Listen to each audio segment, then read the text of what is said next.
ఖచ్చితంగా ఈ పని రాఘవగడు చేసిన పనే. నాకు అదే అనుమానం వచ్చింది. వాళ్ళకి ఈ పెళ్లి ఇష్టం లేదు కదా. నా కొడుకు చేసుకోవాల్సిన అమ్మాయిని మీ అబ్బాయి పెళ్లి చేసుకున్నాడు. మరి అన్నదమ్ముల ఆవేశం ఊరుకుంటుందా? అందుకే వాళ్ళే ఈ పని చేసి ఉండొచ్చు. వదిలిపెట్టను. నా బిడ్డ ప్రాణాలు తీయాలని చూసిన వాళ్ళని ఎవరిని వదిలిపెట్టను. అవన్నీ తర్వాత. ముందు త్వరగా హాస్పిటల్కి వెళ్ళండి. బిడ్డని కాపాడుకోండి. వాణ్ణి ఎలా కాపాడుకోవాలో నాకు తెలుసు. అంతకంటే ముందు ఏం చెయ్యాలో కూడా నాకు బాగా తెలుసు. అయ్యయ్యో, ఆవేశంలో ఆ రాఘవ వాళ్ళ మీదకి వెళ్తారేమో. పొరపాటును కూడా అలాంటి పని చేయకండి.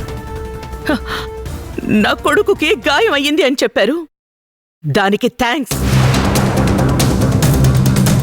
దానికి కారణమైన వాళ్ళని ఏం చెయ్యాలనేది నేను చూసుకుంటాను. దయచేసి ఈ విషయంలో మీ సలహాలు నాకు అవసరం లేదు.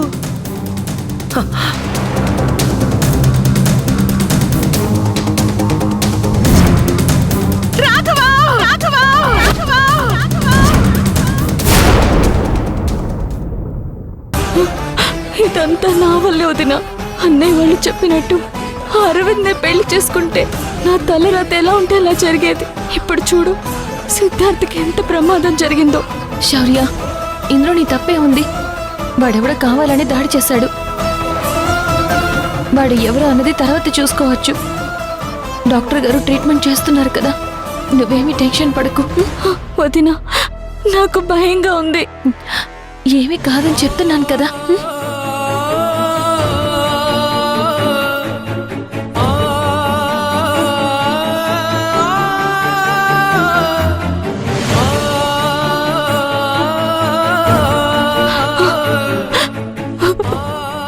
శౌర్య, ఇలా ప్రతిదానికి భయపడితే ఎలా? నీకు నచ్చిన వ్యక్తితో నచ్చినట్టుగా బతకాలని అందరినీ కాదని పెళ్లి చేసుకున్నావు. ఆ ధైర్యం ఇప్పుడేమైంది? అది ప్రేమ వదినా. ఎక్కడ సిద్ధార్థకి దూరం అయిపోతాన భయంతో అన్నయ్య వాళ్ళ మాట కాదని మరీ నేను పెళ్లి చేసుకున్నాను. కానీ ఇప్పుడు జరిగేది చూస్తుంటే నా వల్ల ఇటువంటి ప్రమాదాలు ఇంకెన్నో వస్తాయని భయంగా ఉంది వదినా. తన మీద దాడి చేయాల్సిన అవసరం ఎవరికి ఉంటుంది? ఒక్కసారి జరిగింది కదా అని ప్రతిసారి అజాగ్రత్తగా ఉంటామా? ఇక నుంచి కొంచెం జాగ్రత్తగా ఉంటే మంచిది. ఒక్కసారి సిద్ధార్థని చూడాలని ఉంది వదినా. డాక్టర్ గారు చెక్ చేస్తున్నారు కదా, ఆయన బయటకు వచ్చి ఏం చెప్తారో చూద్దాం. కొంచెం సేపు వెయిట్ చేయి శౌర్య.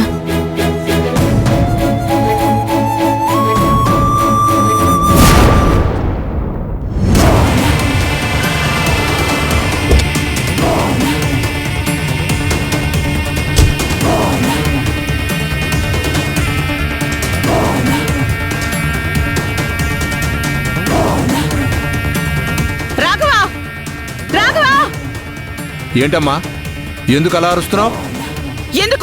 ఎందుకు నా కొడుకుని చంపాలని చూస్తున్నారు? ఏం మాట్లాడుతున్నావు నువ్వు? నీ కొడుకుని మేం చంపాలని చూడటం ఏంటి? పెళ్లి కాకముందు నీ కొడుకు వచ్చి గొడవ చేశాడు, పెళ్ళయ్యాక నువ్వు వచ్చి గొడవ చేస్తున్నావా?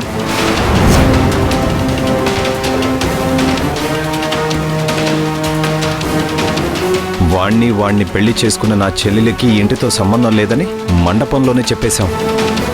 ఇక వాడి గురించి మా ఇంటికి వచ్చి అడుగుతావేంటి? సంబంధం లేనప్పుడు నా కొడుకుని చంపాల్సిన అవసరం మీకేంటి?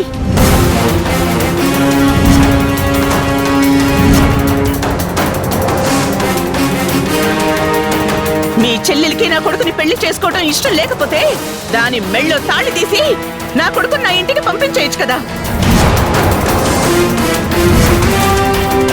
ఏం మాట్లాడుతున్నారమ్మా మీరు? జరిగిన దాని గురించే మాట్లాడుతున్నాను. నా కొడుకు ప్రాణం తీయాలి అని చూశారు కదా, వాడి రక్తాన్ని కళ్ళు చూశారు కదా. నీ కొడుకు ప్రాణాలని నేను తీయాలని చూడడం ఏంటి? మేమేమైనా నువ్వనుకుంటున్నావా నీ కొడుకు ప్రాణాలు తీయడానికి? అసలు నీ కొడుకు గురించి ఆలోచించాల్సిన అవసరం కూడా మాకు లేదు.